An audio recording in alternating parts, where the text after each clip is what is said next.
Thank you and welcome to the show this morning.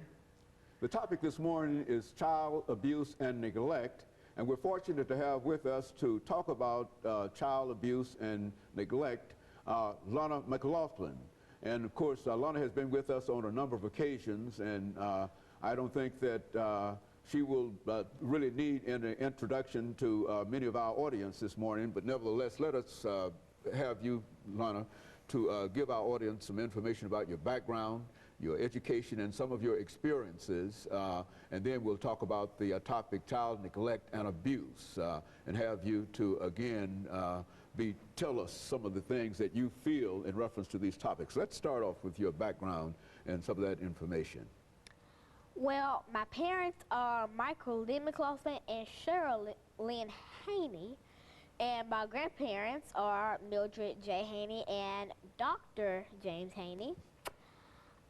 The first school I ever went to was Napier Elementary, where I had teacher Mr. Downey for pre-K. The second school I went to was Alex Green, and for kindergarten I had Mrs. Harfield, and for first grade I had Miss Jennifer Berry. For second grade I went to Glenham's Option Elementary, and for third grade I had Wendy Anderson. Now I'm currently in fourth grade, and my teacher's name is Caitlin Astrew at Robert Churchwell Magnet Museum Elementary. And so you've been to a number of schools in your young career, and what were some of the activities that you became involved in while you were at these schools? Well, at Glen, I was in a tutoring class where I tutored some of 5 students, where we learned social studies, science, math, and reading, while also doing extracurricular to higher our grades, doing some of those activities such as going and writing essays on what we did over the summer, or doing it about certain, like doing autobiographies about people and things like that. So that's kind of what I've been doing.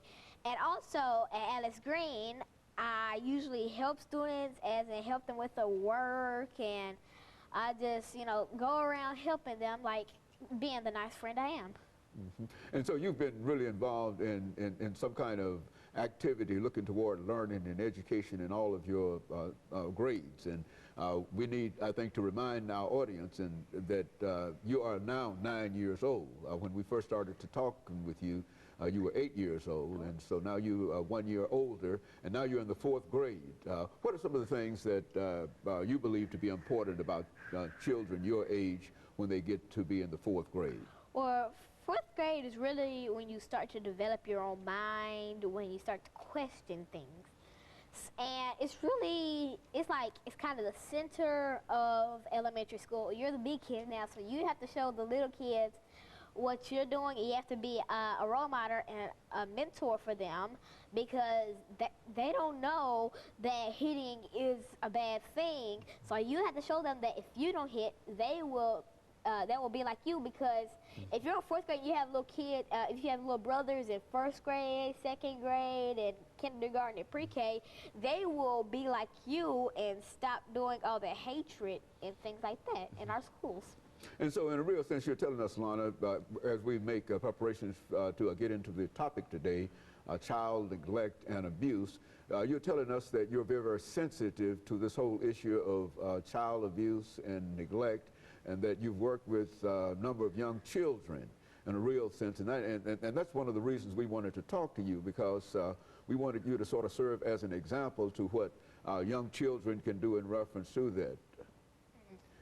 Well, child abuse is basically it's neglect, and it's not taking care of your child or a caregiver taking care of whom they are taking care of. It's basically holding the baby in the wrong way, or doing the simplest things can get your baby taken away. I would also like to talk about the Charles Lindbergh case.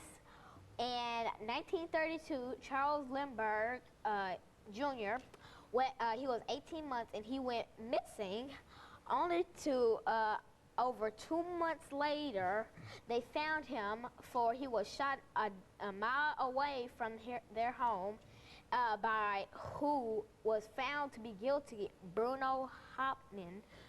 Now, Bruno was found guilty and he was sentenced to death, and he was 39 when he died. Okay, and Alana, let's stop here with that information in reference to that case, and have our first commercial break. And when we come back, we'll have you to deal with some other aspects of child neglect and child abuse, recognizing that this is one of the classic examples of child abuse and neglect. And we'll be back with our audience following this very, very short commercial break. Back to the second segment of the show.